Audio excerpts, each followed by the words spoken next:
And Giuliani, thank you for being with us here in Telemundo. Welcome. Thank you. Thank you. Great to be with you. What an incredible, incredible headquarters you have here. We are the house of the FIFA World Cup in Espanol, the language of football. So, first question, how are you preparing for the biggest sporting event ever held in U.S. soil? Yeah, it really is amazing when you think that we are now just less than 5 months out until the kickoff. We're going around to the 11 American host cities. Also have been to Mexico, being Canada here soon as well, to make sure that not just the stadiums are ready to receive the fans, but also you think about the fan festivals. Down here we'll be in Miami Beach and all the hotels that will be hosting the teams and the fans and this. And also the fact that they can transport around the United States with ease. That to us is going to be really, really key. This is, as you mentioned before, the largest sporting event in American history over the course of 40 days. You've now seen ticket demand go through the absolute roof here. And we know how many people are watching this, not just here in the United States, but all around the world. So we're very excited. How prepared are the ports of entry, U.S. airports? Very, very prepared. I would say it's one of the things that we focus on significantly here at Homeland Security. We want to make sure that that we're welcoming the world. This is going to be a really great World Cup where we can have many people come in from all around the world. I look at Brazil and Argentina as two examples. For B1, B2 visas, there was an over a year wait just for your appointment 2 years ago. Yeah. They're now down to less than 2 months for your B1, B2 visas. And this is before the FIFA pass ends up coming out. We're not going around the security checks. We want to make sure it's safe and secure, but we want to make sure that as many people that can clear the security vetting to come here to enjoy the World Cup have the opportunity to do that. So what should fans realistically expect when they arrive to U.S. soil? 20, 30 minutes, 2 or 3 hours? Yeah. Look, I think it'll matter, first off, where they're going to be going in. There are some places that are a little more prepared maybe to handle the international visitors on a normal basis. You think Miami and New York, they handle international visitors all the time, right? And then I think also what countries will end up coming in. The Argentinian fans travel very much en masse.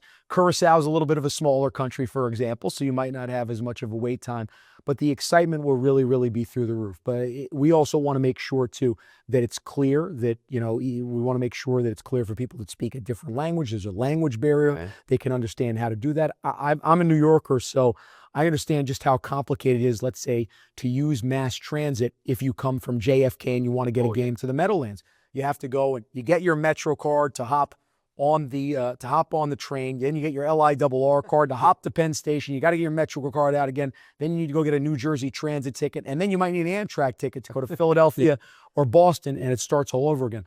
We want to make sure we're doing everything we can to message it so that way fans can have a safe time, but as seamless and as good a time as possible. And this is very important, does having a World Cup ticket guarantee entry into the U.S. territory? Having a World Cup ticket will get you an appointment to have that, but you're not going to go around the security vetting procedures. We want to make sure that bad actors are not utilizing a World Cup ticket or anything else to try to go around the safety and security procedures that are so important to the vet here. So that way we can do everything we possibly can to make this mega event, this World Cup, a safe and secure vet. So it will basically guarantee you an appointment, but it won't guarantee you entry into the United States. You'll still have to clear the security vetting.